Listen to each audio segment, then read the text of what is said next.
ఒక్కసారి కొమ్మూరి గోల్డ్ కి కాల్ చేయండి. తాకట్లో ఉన్న మీ బంగారాన్ని విడిపించి మార్కెట్ ప్రైస్ కి వాళ్ళు కొనుక్కుని మిగతా డబ్బులు మీకు ఇచ్చేస్తారు. నమస్తే, వెల్కమ్ టు మనం టీవీ. ఈరోజు మనతో పాటు సుప్రసిద్ధ జ్యోతిష్య, వాస్తు, సంఖ్యాశాస్త్ర నిపుణులు, అదేవిధంగా ఆగమ ఖగోళ గణిత శాస్త్రానికి సంబంధించిన పండితులు బ్రహ్మశ్రీ డాక్టర్ నాయకంటి మల్లికార్జున శర్మ గారు ఉన్నారు. గురుగారితో మాట్లాడి మిగతా విషయాలు తెలుసుకుందాం.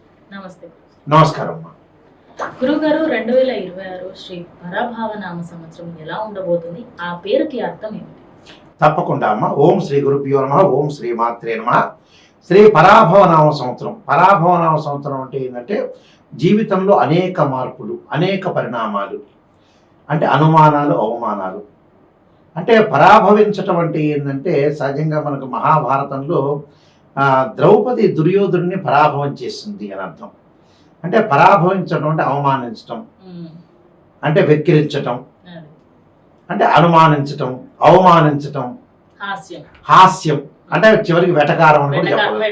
వెటకారం అనేది మన తెలుగు వాళ్ళ యొక్క పదం. అయితే పరాభవించటం అంటే ఏంటంటే గ్రాంథికంలో పరాభవం, అవమానించింది అని అర్థం. అంటే దీని యొక్క అర్థం అదే. అయితే గత విషయాలన్నీ కూడా నేను నెమరేసుకుంటూ ఆ పరాభవాలన్నీ కూడా మనం తెలుసుకొని చాలా జాగ్రత్తగా బంధువులతోటి, మిత్రులతోటి సఖ్యతగా ఉండి జాగ్రత్తగా ఉండవలసిన నామ సంవత్సరం ఏంటంటే శ్రీ పరాభవ నామ సంవత్సరం. అంటే ఎలాంటి పరాభవాలు జరగకుండా ఆ పరాభవానికి దూరంగా ఉండి మనం జాగ్రత్తగా ఉండాల్సిన నామ సంవత్సరం ఏంటంటే శ్రీ పరాభవ నామ సంవత్సరం. అది పరాభవ నామ సంవత్సరం అంటే అర్థం అదమ్మా. గురుగారు, మరి మొదటి రాశి అయినటువంటి మేష రాశికి శ్రీ పరాభవ నామ సంవత్సరం ఎలా ఉండబోతుంది? ఆదాయ వ్యయాలు ఎలా ఉండబోతుంది? తప్పకుండా అమ్మ. శ్రీ పరాభవ నామ సంవత్సరంలో మేషరాశి అంటే సహజంగా ఏంటంటే అశ్విని నక్షత్రం 1, 2, 3, 4 పాదాలు, భరణి నక్షత్రం 1, 2, 3, 4 పాదాలు, కృత్తికా నక్షత్రం 1వ పాదం కలిపి మనకు మేషరాశి అంటాం మనం. అంటే ఈ మేషరాశి వాళ్ళకి సహజంగా ఆదాయ వ్యయాల్లో చాలా అనుకూలంగా ఉండే ఫలితాలు ఎక్కువ ఉంటాయి. అంటే ఆదాయం వచ్చేటప్పటికల్లా మనకి 11 ఉంటుంది, వ్యయం అనేది 5 ఉంటుంది. అంటే ఆదాయం అనేది అంటే ఇన్కమ్ అనేది 11 ఉంటే మనకి ఎక్స్పెండిచర్స్ అనేవి కూడా తక్కువగా ఉంటాయి, 5 అనేది ఉంటుందండి. అంటే 6 రెట్ల ధనాన్ని మనలో పొదుపు చేసుకునే అవకాశం ఖచ్చితంగా ఉంటుంది. అంటే ఫైనాన్షియల్ పరంగా ఇన్కమ్ అనేది చాలా గ్రోత్ అవుతుంది, డెవలప్మెంట్ అయ్యే అవకాశాలు ఎక్కువగా ఉంటాయి. కాబట్టి ఇక్కడ ఏదైతే 11, 5 చాలా అనుకూలంగా ఉండే అవకాశాలు ఎక్కువ ఉంటాయి. అలానే రాజ్యపూజ్యం 2 ఉంటుంది, అవమానం 4 ఉంటుంది. అంటే అగౌరవం అనేది 4 ఉంటుంది, గౌరవం అనేది 2 ఉంటుంది. కాబట్టి ఇక్కడ ఆదాయ వ్యయాల్లో చాలా అనుకూలంగా ఉండే అవకాశాలు ఖచ్చితంగా ఉంటాయి. కాబట్టి ప్రతి దానిలో కూడా వీళ్ళు డెవలప్మెంట్ అయ్యే అవకాశాలు ఎక్కువ ఉంటాయి. అలానే చూ, చే, చోళ అనే అక్షరాలు, లీ, లు, లేలో అనే అక్షరాలు, ఆ అనే అక్షరాలు గల వాళ్ళందరూ కూడా మేషరాశి జాతకులు అవుతారు. మేషరాశి వాళ్ళకి చాలా అద్భుతంగా ఉంటుందని చెప్పుకోవచ్చు. అయితే ముందుగా మేషరాశి వాళ్ళ యొక్క ఫలితాన్ని మనం చూసుకునేటట్టయితే ఫస్ట్ ప్రథమంగా గ్రహగమన గతులు మనం చూడాలి. ఆ గ్రహగమన గతులు గురువు, శని, రాహు, కేతు యొక్క గ్రహాలు ఏ విధంగా ఉన్నాయో ఒకసారి తెలుసుకుందాం. ఎందుకంటే ఇవన్నీ కూడా గోచార రీత్యా చెప్పబడే ఫలితాలు అంటారు. అంటే మార్చి 19వ తారీఖు నుంచి మన సంవత్సర కాలం పాటు ఈ పరాభవ నామ సంవత్సరంలో మేషరాశి వాళ్ళకి గోచార రీత్యా ఫలితాలు అంటారు. అంటే ఈ సంవత్సరం ఏ విధంగా ఉండబోతుంది, ఎలాగా నిర్ణయాలు తీసుకోవాలి. చాలామంది కూడా ఏం చేస్తుంటారంటమ్మా, పాజిటివ్ని ముందు తీసుకుంటారు. అసలు లోపం జరిగేది ఎక్కడంటే మనలో లోపాలను సవరణ చేసుకునేది మొట్టమొదటగా నెగిటివ్నే. అంటే శ్రేయ లోపం మెరుగుట పెద్ద విద్య, లోపం మెరిగిన వాడే పూర్ణుడు అవుతారు అంటారు మనం సహజంగా. అందువల్ల ఇక్కడ ఏంటంటే ఏదైతే రాశి ఫలాల్లో ఎక్కడైతే మార్పులు ఉంటాయో, ఎక్కడైతే పరిణామాలు ఉంటాయో దాన్ని గురువు గారు చెప్పినట్టుగా మాలాంటి అనుకుంటుంటారు. నాయకంటి గారు నెగిటివ్ చెప్పారు, పాజిటివ్ చెప్పారని. నాయకంటి గారు నెగిటివ్ చెప్పారంటే జాగ్రత్త పడమని అర్థం. ఒక రోడ్డు ఉంది, ఆ రోడ్డు మీద ముళ్ళు ఉన్నాయి, ఈ ముళ్ళ నుంచి వెళ్ళొద్దండి, పక్క రోడ్డు నుంచి వెళ్ళండి అంటే హ్యాపీగా వాళ్ళు వెళ్ళిపోతారు. యాక్చువల్గా ఇప్పుడు డాక్టర్ని కన్సల్ట్ అవుతాం, షుగర్ ఉందని చెప్పారా లేదని చెప్పారా, షుగర్ ఉందండి ట్యాబ్లెట్ ఇస్తే సేఫ్ జోన్లోకి వెళ్ళిపోతాడు. ఏమీ లేదయ్యా మీ సిటీ స్కాన్లు, ఎంఆర్ఐ స్కాన్లు ఏం లేదు, అంతా వెల్ అండ్ గుడ్ అని చెప్తే ఏమవుతారు, వాళ్ళకే ఆపద వస్తుంది. చెప్పి డాక్టర్కి ఏం ప్రాబ్లం కాదు. అందువల్ల ఒక డాక్టర్ కానీ ఒక ఆస్ట్రాలజర్స్ కానీ నిజాన్ని తెలుసుకోవడం చాలా మోస్ట్ ఇంపార్టెంట్. నిజం తెలుసుకున్నాం అనుకోండి 100% మనకు బాగున్నట్టే అర్థం. అలానే మనం గురుగ్రహం మనకి జూన్ 2వ తారీఖు వరకు కూడా మిథున రాశిలో సంచారం చేస్తారు.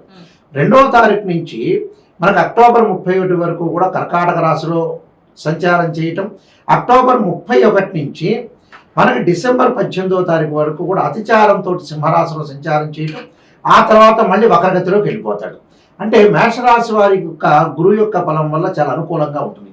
ఎప్పటి నుంచి ఎప్పటి వరకు బాగుంటుంది అని అంటే సహజంగా జూపిటర్ ప్లానెట్ గురువు పంచమ స్థానంలోకి వస్తే అనుకూలంగా ఉంటుంది. పంచమ స్థానంలోకి ఎప్పుడు వస్తాడు అంటే సహజంగా మనకి అక్టోబర్ 31 నుంచి డిసెంబర్ 18 వరకు అనుకూలంగా ఉంటుంది. పంచమంలో ఉంటారు. అంటే వీళ్ళకి ఆదాయ వనరులన్నీ కూడా అక్టోబర్ 31 నుంచి డిసెంబర్ 18వ తారీఖు వరకు కూడా ఎకనామిక్ గ్రోత్ అనేది బాగుంటుంది. అంటే ఆర్థిక పరంగా అనుకూలంగా ఉంటుంది, ఫైనాన్షియల్ పరంగా డెవలప్మెంట్ ఉంది, ఉద్యోగాల్లో చేరే అవకాశాలు ఎక్కువ ఉంటాయి, నిరుద్యోగులకు కూడా ఉద్యోగ సమస్య తగ్గే అవకాశాలు ఉంటాయి, ఉద్యోగస్తులకు ప్రమోషన్ రావటం, బిజినెస్ పీపుల్కి వ్యాపారం విస్తరణ జరిగే అవకాశాలు ఎక్కువ ఉంటాయి, వ్యాపార పరంగా అనుకూలంగా ఉండే అవకాశాలు ఎక్కువ ఉంటాయి. అంటే డెవలప్మెంట్ అయ్యే మార్గం అనేది బాగా ఎక్కువ ఉంటుంది, ఇన్కమ్ అనేది బాగా గ్రోత్ అయ్యే అవకాశాలు ఖచ్చితంగా ఉంటాయి. అంటే అక్టోబర్ 80% కూడా అక్టోబర్ 31 డిసెంబర్ 18 లోపల అనుకూలంగా ఉంటాయి.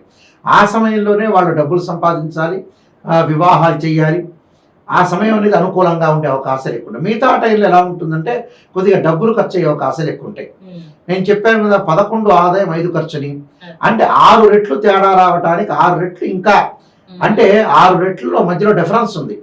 అంటే 11 - 5 అంటే 6, అంటే 6 ప్రాఫిట్ ఉంటుంది అని అర్థం.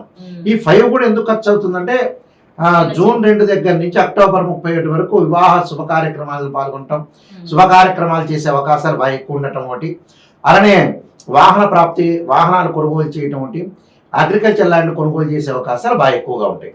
అంటే ఈ మధ్యలో కాలంలో చాలా అనుకూలంగా ఉండే అవకాశాలు ఎక్కువ ఉంటాయి అక్టోబర్ 31 నుంచి. కాబట్టి కొంత డబ్బును పొదుపు చేసుకోండి. ఉన్న కార్యక్రమాలు అనేవి పెండింగ్లో ఉండే ప్రాజెక్టులన్నీ వీళ్ళు పూర్తి చేసే అవకాశాలు ఖచ్చితంగా ఉంటాయండి.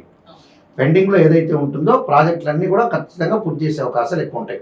అలా శని యొక్క బలం వల్ల ఏం జరుగుతుంది అంటే రాశి వారికి ఏంటంటే సహజంగా మేషరాశి వాళ్ళకి నేను ఇందాక గురువు చెప్పాను పంచమ స్థానంలో వస్తేనే అనుకూలంగా ఉంటాడు. అంటే వ్యయాధిపతి జాతకపరంగా భాగ్యాధిపతి అయిన గురువు పంచమ స్థానంలో అక్టోబర్ 31 నుంచి వీళ్ళకి ఎప్పుడు వస్తుంది అంటే డిసెంబర్ 18వ తారీఖు వరకు వస్తుంది. అప్పటి వరకు గురు బలం అనేది చాలా అనుకూలంగా ఉంటుంది అని అర్థం. అంటే శని యొక్క బలాన్ని మనం చూసుకునేటట్టయితే శని బలం ఎలా ఉండబోతుంది ఏమిటి అని చూస్తే శని వ్యయ స్థానంలో ఉన్నాడు. వ్యయ స్థానంలో ఉండి జూలై 31వ తారీఖు నుంచి డిసెంబర్ 10వ తారీఖు వక్ర స్థానంలోకి వెళ్తాడు. జూలై 31 నుంచి వీళ్ళకి డిసెంబర్ 10 వరకు చాలా అనుకూలంగా ఉంటుంది. అదే సమయంలో గురువు కూడా బాగుంటాడు, అదే సమయంలో శని కూడా బాగుంటాడు. అంటే ధనధాన్య వృద్ధి కలగటం ఒకటి, లాభాల బాటలు ఎక్కువగా ఉండటం, ఆర్థిక స్థితిగతులు మెరుగుపడే అవకాశాలు ఎక్కువ ఉంటాయి. రాహు కూడా లాభస్థానంలో ఉండటం వల్ల విదేశాలకు వెళ్ళే అవకాశాలు బాగా ఎక్కువ ఉండటం, అంటే అక్కడ విదేశాలకు వెళ్ళటం, అక్కడ విదేశాల్లో అనుకూలమైన ఫలితాలు జరగటం ఒకటి. ఇక్కడ కంపెనీలు కూడా వీళ్ళు జాబ్ పరంగా కానీ అలానే వ్యాపార పరంగా కానీ వ్యాపార విస్తరణ జరిగే అవకాశాలు బాగా ఎక్కువగా ఉంటాయి. అలానే కేతు యొక్క బలం వల్ల తీర్థయాత్రల పుణ్యక్షేత్రాలు తిరిగే అవకాశాలు ఎక్కువగా ఉంటాయి. అంటే వీటి ఫలితాలు చాలా అనుకూలంగా ఉండే అవకాశాలు ఎక్కువగా ఉంటాయి. అంటే వీళ్ళందరికీ కూడా మంచి సుఫలితాలు జరిగే అవకాశాలు అంటే వ్యాపారస్తులు కానీ చిరు వ్యాపారాలు కానీ ఎలక్ట్రానిక్స్ కానీ అలానే మనకి ముఖ్యంగా మిగతా గ్రహాల యొక్క ప్రభావాన్ని కూడా మనం చూస్తే శుక్రగ్రహం వల్ల వివాహ శుభ కార్యక్రమాలు జరిగే అవకాశాలు ఎక్కువ ఉంటాయి. కుజుడి యొక్క ప్రభావం వల్ల వాళ్ళకి ల్యాండ్స్ కొనుగోలు చేసే అవకాశాలు బాగా ఎక్కువ ఉంటాయి. అంటే అనవసరమైన విషయాల్లో మధ్యవర్తిత్వం లేకుండా ఉంటే సరిపోతుంది.